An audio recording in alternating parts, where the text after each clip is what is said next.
A solução para nivelar, aliás, já está nivelado, na opinião do republicano, ele diz: todos têm que ter oportunidades iguais. Não podemos redistribuir riqueza tomando do rico. Qual dos dois está certo? Na sua opinião. Toma do rico para dar para o pobre ou gera oportunidades iguais, porque isso já existe? Qual dos dois está certo? Hã? Isso já existe? Então os dois estão mentindo. Não existe. Eu conversava com um amigo, vamos tomar exemplo agora, o Brasil. Você acha que aqui todos têm oportunidades iguais? Não. Não tem. As universidades mais conceituadas são caríssimas. Somente uma pessoa de poder aquisitivo consegue pagar para os filhos ter uma educação de nível. As públicas, está lá o que se chama plebe. Com raras exceções, escolas públicas, com professores dedicados, se tornam exemplos, raros por isso são apresentados. E quando um aluno de escola pública passa em concurso de universidade conceituadíssima e que seja cedido pelo governo, ele aparece no Fantástico, porque é raridade, ou não é? Mas você já viu alguém de universidade conceituadíssima que recebe pela educação dos que lá estão ser apresentado como raridade? Não aparece, porque é dever dele. Então, nesse ponto de vista, ambos os partidos estão equivocados, porque não existe equiparação de oportunidade, muito menos equidade, não só a nível de Brasil, como a nível de mundo. Caso contrário, nós não teríamos 3 classes na sociedade: rico, médio e pobre. A pergunta é: quem aqui é rico? Estou falando de condição financeira, tá, gente? Não vai, eu tenho Deus, sou rico, por favor. Não é poesia. Não é poesia. Quem aqui é rico? Quem aqui pode se considerar classe média? Ninguém mais está cheio de humilde, hein? Nem classe média. Quem aqui é da classe baixa? É o pobre? Só eu. Tem gente que está abaixo do pobre, não levantou não. Quem está abaixo da linha da pobreza são os que não levantaram a mão. Está crítica a situação. Vamos melhorar o dízimo do pobre aqui, porque tem gente que está abaixo do nível. Ganha menos de R$170 por mês. Está feio. Eu vou te fazer uma pergunta.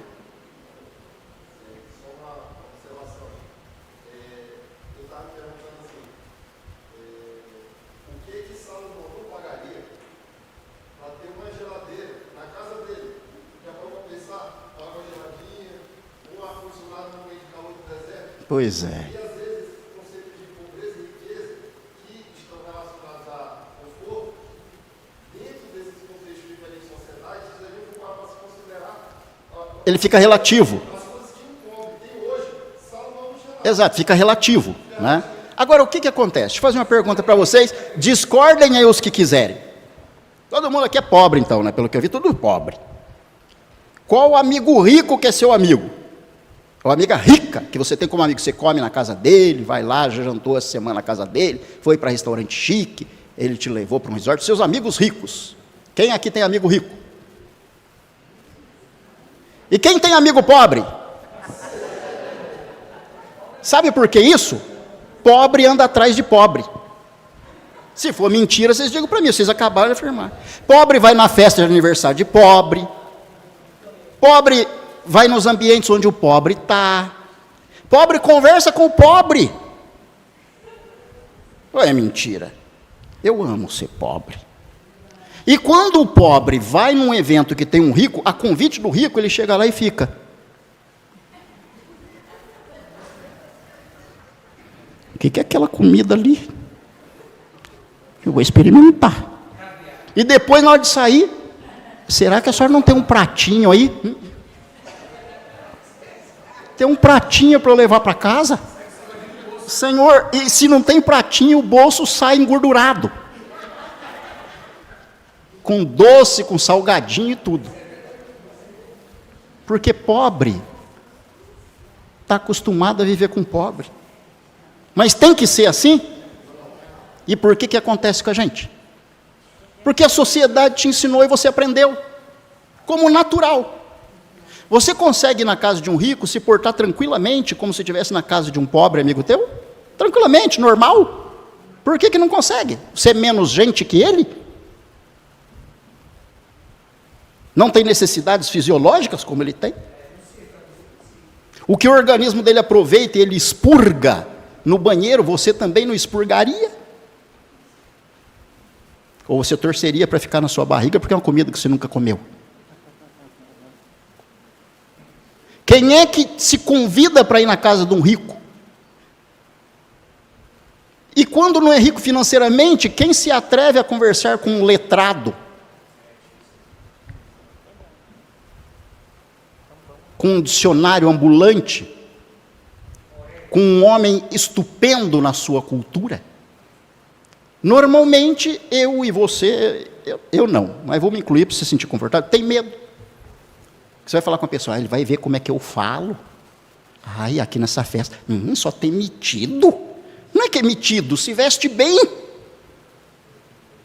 É uma coisa que você nunca experimentou, e você acha o outro metido, não é? Ai, aquela mulher metida. Não gostei da cara dela. Mas se você tivesse com a roupa dela, ela seria linda. E o homem também se inibe muitas vezes, não é só a mulher. Pobre vive com pobre, rico vive com rico, com raras exceções. E a classe média pula para lá e pula para cá. Quem que te disse que tem que ser assim? Vocês não têm amigo rico? Algum que seja abastado? Já falou, hoje eu vou jantar na sua casa? Ou tem medo, tem vergonha? Chegar lá e ver como é que você fala, achar você caipira? Pare com isso. Quebra esse paradigma. Quebre esse modelo de comportamento, esse desenho de comportamento que é colocado pela sociedade. Igual paradigma. Tá bom? Quebra isso.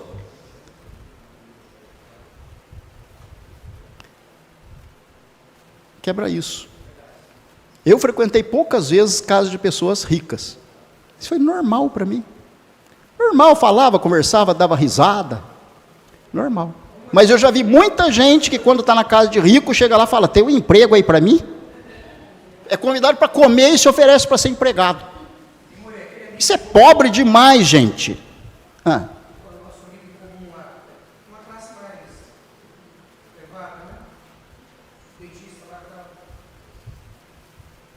Eu não sei quem, depois você me fala na orelha.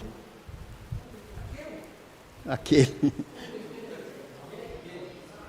Aquele é um pronome de terceira pessoa, mas eu não sei. Verdade. Uma vez eu fui na casa de um membro da instituição fazendeiro, latifundiário, rico. Primeira vez que ele conversou comigo, ele quis me jogar lá embaixo, porque ele foi numa congregação nossa e só viu pessoas humildes, pobres, que não sabiam falar direito. E aí ele me ligou e falou, olha, a imagem que você transmite pela televisão no seu programa não é verdadeira. Eu visitei uma congregação de vocês, as pessoas falam Jesus, raramente falam Yeshua, canta, tão cego eu andei, depois canta uma canção hebraica, depois canta aquela lá, de porfiai, por entrar pela porta, tem essas canções aí de tempo de crente, né? Manso e suave, Jesus convidando. Ele se escandalizou, ligou para mim, nunca tinha visto, propaganda falsa, ele me disse, homem, um nome de judeu. Eu falei para ele, o senhor já parou para pensar que ao invés de ser chamado para estar julgando, o senhor foi conhecer uma comunidade onde o senhor pode ser menos inútil?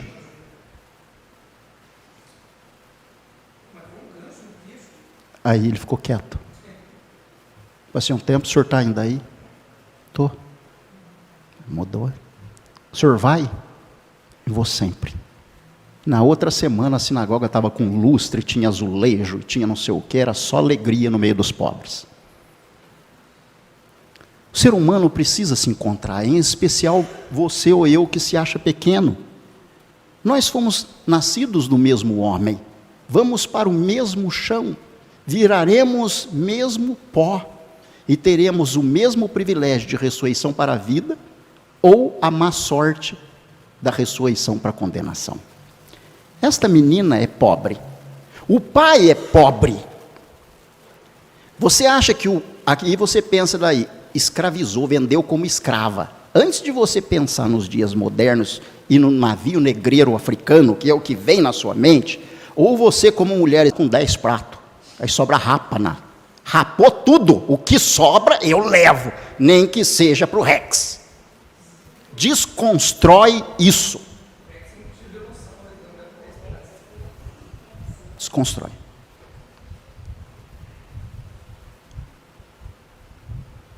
Então, a mulher era pobre, o pai pobre, o pai vivia uma condição miserável, de débitos e tudo mais. Essa é a história da Torá.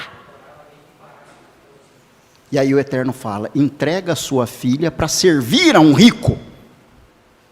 Mas diz a Torá, a senhora leu parte da passagem, como aquela menina entregue a um homem rico seria tratado? Leia. Verso 8: se ela não agradar ao seu senhor, que se comprometeu a desposá-la, ele terá de permitir-lhe o resgate. Pare. Qual seria o compromisso do amo para com uma filha entregue pelo pai? Casamento. O que é desposar? Casar-se. Ele era para ele. Então por que o pai entregava a filha? Para ser contraído o matrimônio. Agora, se o homem não quisesse a menina para casar com ela, o que ele tinha que fazer? Leia. Ele terá de permitir-lhe o resgate. Pronto! A menina ia voltar para quem? Para o pai. Para o pai. Mas será que a menina seria tratada como escrava? Leia. Não poderá vendê-la a um povo estranho, pois isso será deslealdade para com ela. Mas se casar com seu filho, tratá-la-á como se tratam as filhas. Se ele der ao filho outra mulher, não diminuirá o mantimento da primeira, nem os seus vestidos, nem os seus direitos conjugais. Se não lhe fizer essas 3 coisas, ela sairá sem retribuição, nem pagamento em dinheiro. Olha aí. Vocês viram? Então molha o bico primeiro para depois falar ou pensar. O pai ia lá e tinha alguma coisa a ver, põe minha filha de escravo para lavar sua roupa, limpar o chão e me dar aí tanto de dinheiro, era isso? A filha era para casar com o amo. Ela não seria tratada como escrava, como as servas que já serviam na casa, não para casamento. Ela não entrou na casa para isso. Isso era o contrato. Ela não seria tocada. Ela seria tratada como filha do amo. Se o amo gostasse dela e se casasse com ela, ela teria direitos como uma mulher que não fosse serva ou não? Teria. Como ela deveria ser tratada? Como as filhas do amo.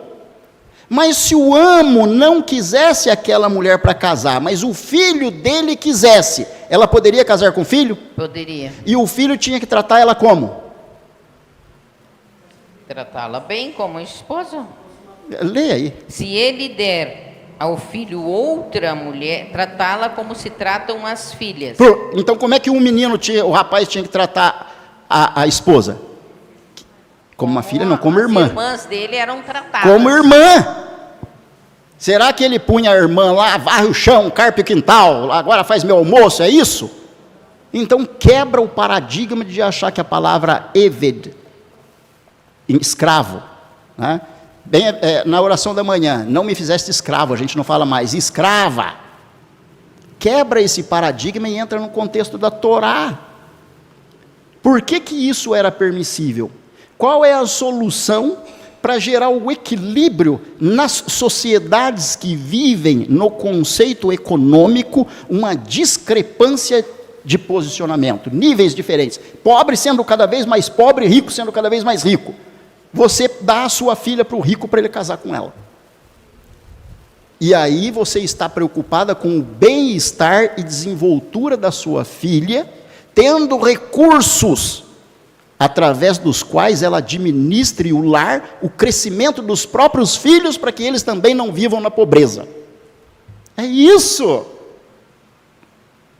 É isso.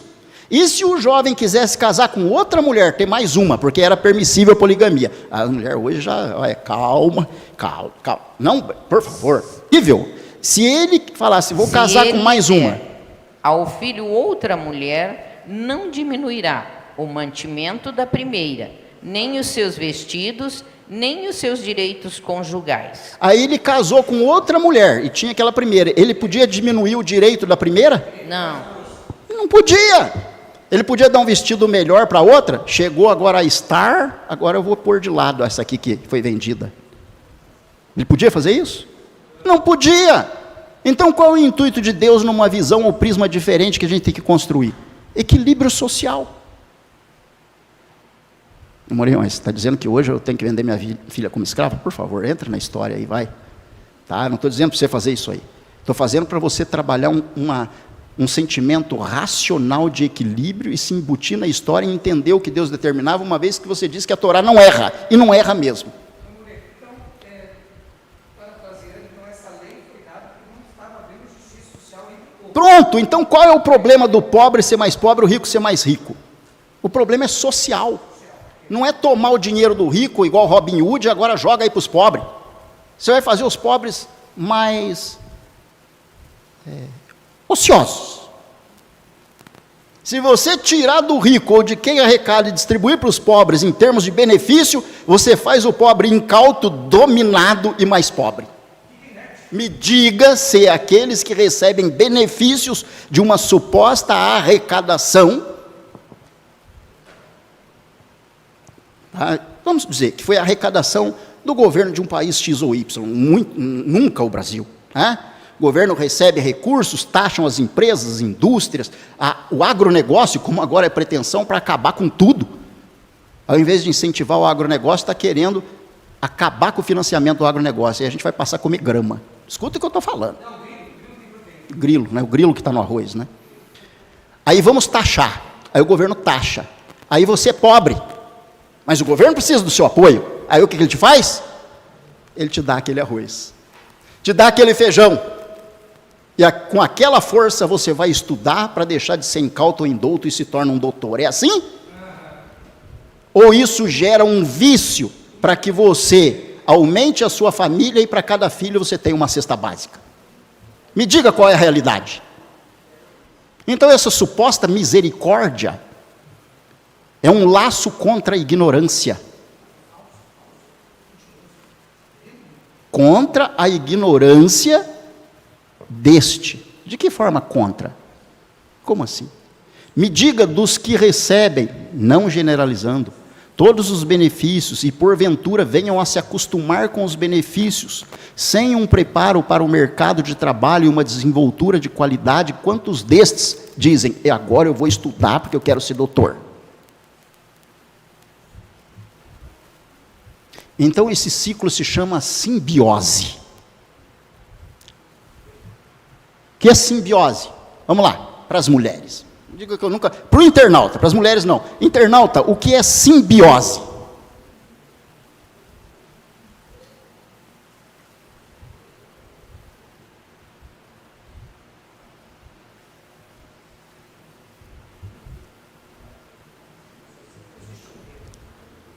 Internauta demora, né? Porque tem um retardo. Vocês querem ajudar o internauta? O retardo no vídeo, né? Querem ajudar? Pode responder. Eu sei que vocês estão afoitos para responder. Não precisa brigar. Gente, se o internauta visse esse pessoal como eles brigam aqui para responder, é algo impressionante. Eu fico constrangido porque eu tenho que falar, não, só você responde, irmão. Desculpa, a próxima eu deixo para você, tá? Então me responda o que é simbiose. Quase. Não, simbiose. Simbiose é um desenho que você faz tipo um 8. Onde começa e onde termina. Simbiose é esse ciclo, se chama simbiose. Não existe interesse na educação do pobre. Porque quanto menos letrado, menor vai ser a concepção, o entendimento de gerar líderes capazes de trazer um equilíbrio para a sociedade e ter desenvolvimento de forma que seja, mesmo que de longe, a possibilidade de trazer ricos para uma classe média e média para rico, seja algo plausível. Então, quando você não tem cultura, quando você é iletrado, quando você não lê nada, é mais fácil te dominar. Ou é mentira? Homem ou mulher iletrado, indouto, meia dúzia de palavra, está feito o trato.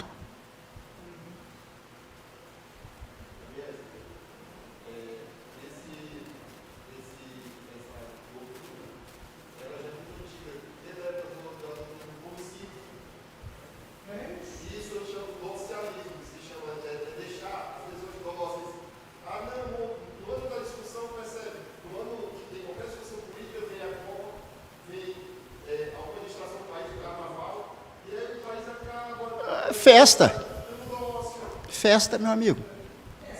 Chegou a festa. Quando é a festa? Aí agora, na cidade inteira começa a carnaval. Aí começa o bloco, Que alegria o carnaval, né?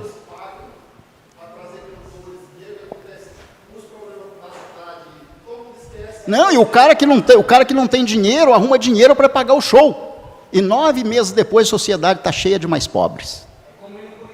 É mais ou menos por aí, né? Mais ou menos, entenderam isso aí? Vamos voltar para cá.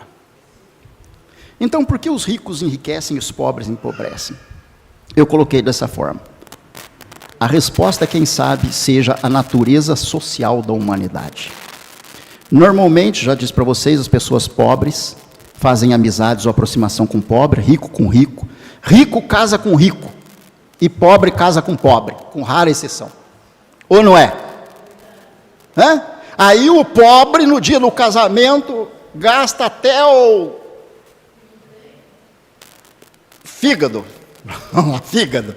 Põe aquele terno, aquele smoking, aquela roupa de pinguim, tudo ali, ele é o pobre vestido de rico. Acabou aquilo ali, meu Deus, no dia seguinte da lua de mel, puxa vida, tem que ver aquela conta. E o buffet da semana que vem, tudo. Ele já pergunta do buffet que ele comeu ontem. E aqueles convidados, agora eles foram todos satisfeitos para casa. E sai pobre reclamando. Não é que sai pobre reclamando da festa de pobre?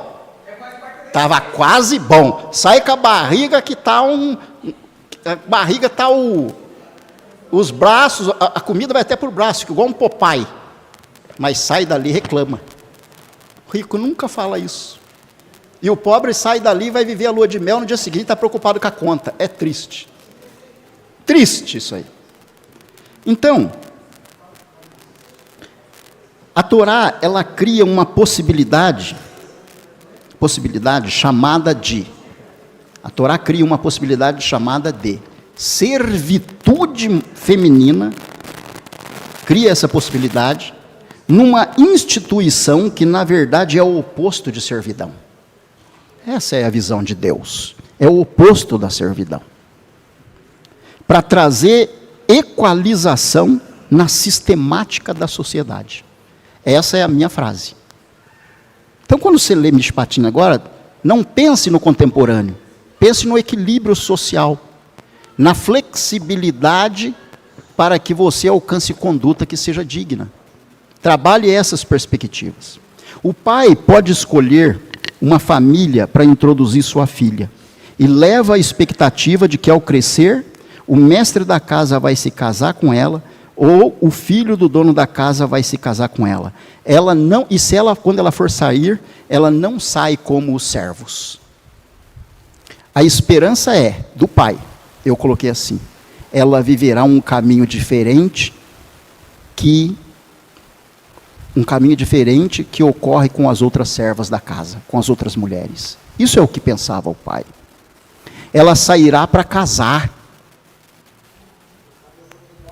E o que o pai recebe, na verdade, é um dote prévio, que a Torá permite.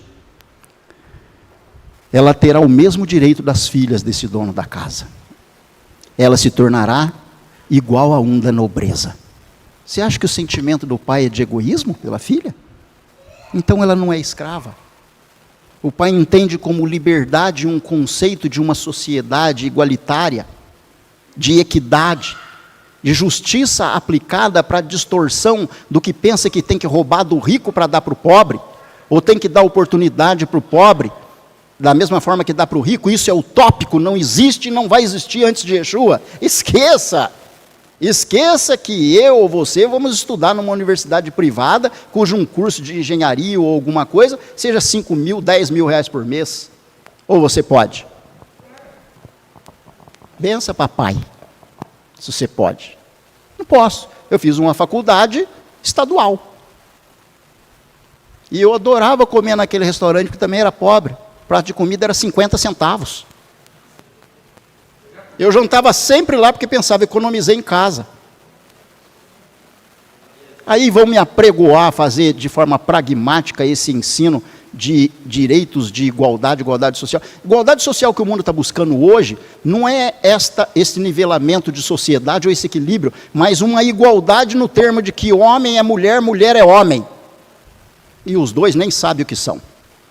Olha só, ao invés de pensar num equilíbrio racional para que as pessoas tenham uma vida ética e moral condizente com os princípios das leis, que foram feitos sim para a sua autoproteção, mas não no sentido de condenar alguém que transgride, mas evitar que alguém seja transgressor. Essa é a realidade da lei.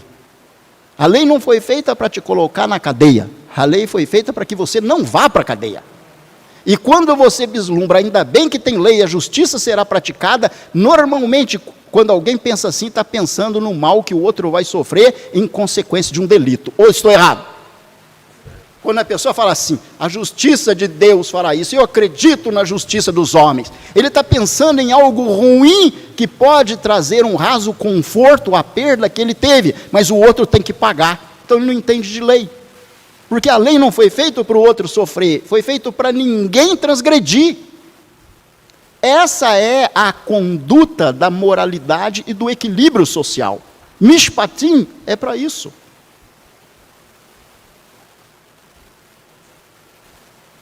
Está dirigindo agora, né? Não passou nenhum sinal vermelho, né? Nem amarelo. Parabéns. Olha. Para aí. Eu vou passar o microfone para Eshet Raio. Eshet Raio é valente. Depois segura a bronca. Posso fazer a pergunta para ela? Posso fazer pergunta para ela? Ou ela vai denunciar? Por que o senhor não passa o sinal vermelho? É porque o senhor não quer ser multado ou porque o senhor não quer incorrer num acidente? Porque o senhor quer ser preservado ou o senhor quer economizar R$525? Não é porque quer economizar, se torna natural a obediência porque não vai lhe trazer penalidade. Então a obediência é liberdade. A lei é liberdade, a lei não é peso. E aí vem os letrados do cristianismo e diz, estamos na graça. Não sabe nem o que é graça, ama viver na transgressão. É o cara que atravessa sinal vermelho toda hora e amarelo, até ele encontrar alguém que dá uma cepada no carro dele, e ele fala, tive uma má sorte, e vai conversar com os anjos na eternidade.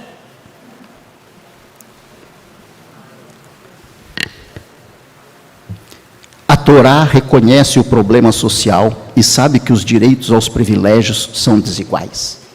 A Torá sabe disso. Não precisa falar isso para Deus. Deus sabe.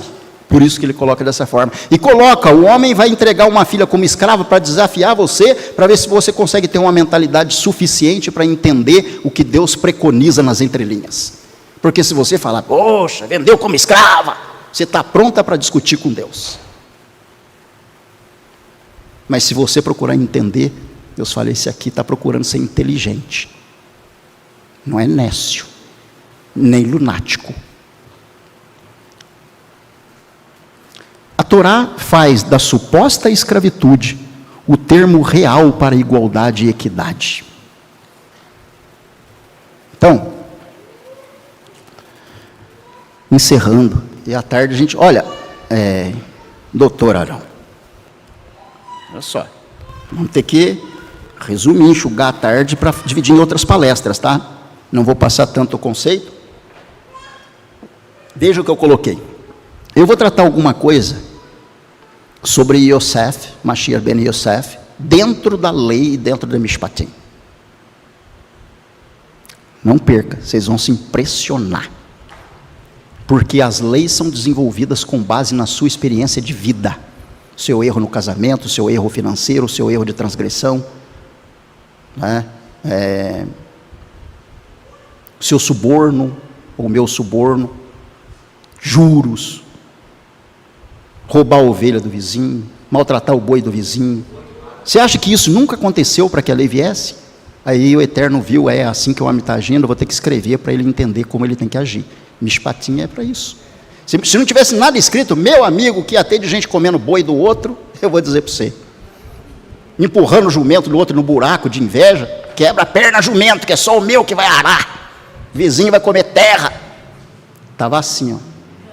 Então Deus faz a coisa certa. Essa questão de escravos, ela foi permissiva pela Torá, porque era uma prática existente, mas a Torá veio legislar como deveria ser feito. Claro, eu vou comentar à tarde sobre a situação de ser escravo na Bíblia, tá?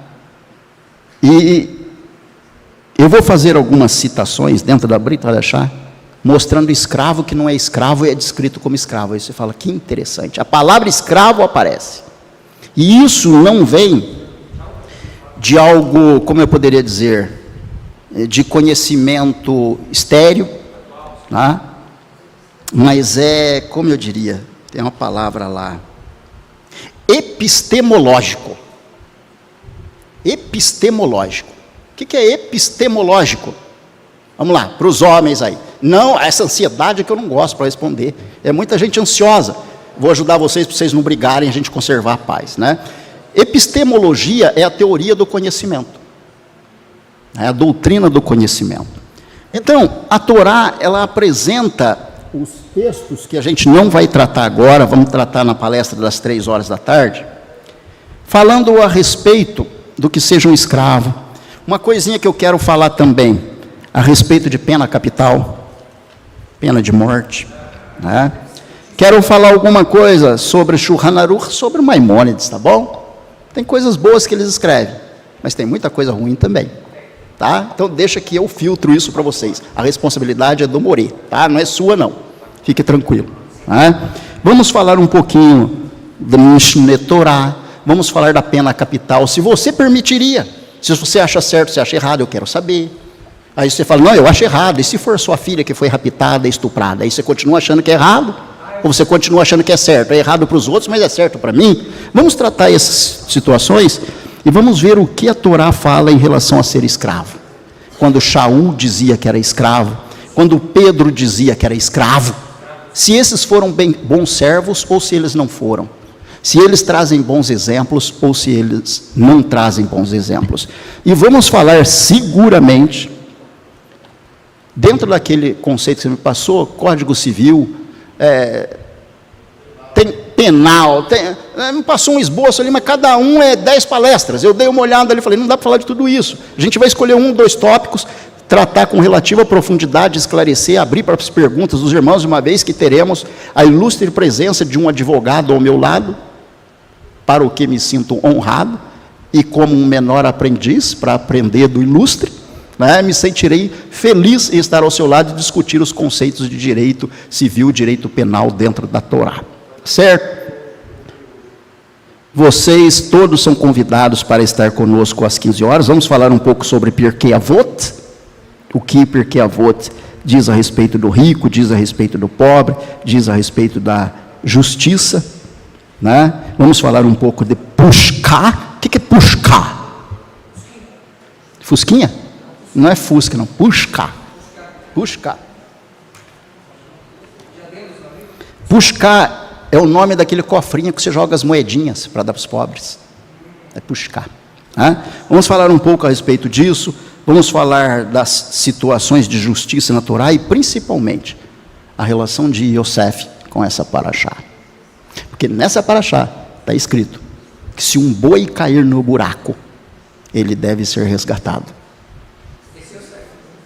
O boi foi um personagem. E aqueles que jogam o boi, o fazem escondido. E um personagem foi jogado no buraco. e escondido dos demais. A novidade. Se o boi ou o jumento for despedaçado, ele é treif. Jumento já é, mas o boi se torna treif. Quando alguém apresentou um manto sujo de sangue ao progenitor dos filhos de Israel, o progenitor disse, ele foi despedaçado. Tarof, tarof, treif, treif. Aí você vai entender o que eu digo, que as experiências da vida fazem surgir as leis da parte de Deus, para que você saiba como viver e possa, dentro da sua e minha limitação, gerar o mínimo de equilíbrio na sociedade, que é uma esperança plausível, se nós dependermos de valentes como vocês. Façam a diferença, porque de morto o mundo está cheio ali fora. Nós nos encontraremos novamente às 15 horas para o estudo da Torá, você, nosso convidado, falando sobre Mashiach e Yosef, Código Civil Brasileiro, Código Penal, os direitos, os deveres, e também quero conversar sobre um pouquinho, algo interessante que me veio à mente nessa madrugada, quando eu pensava no Eterno, e o Eterno me trouxe luz diferente do que já havia discutido, falando a respeito de uma maneira bem intensa, profunda, clara, significativa, a circuncisão dos filhos de Abraão. Obrigado a todos pela presença. Shalom Aleichem Lehitraot.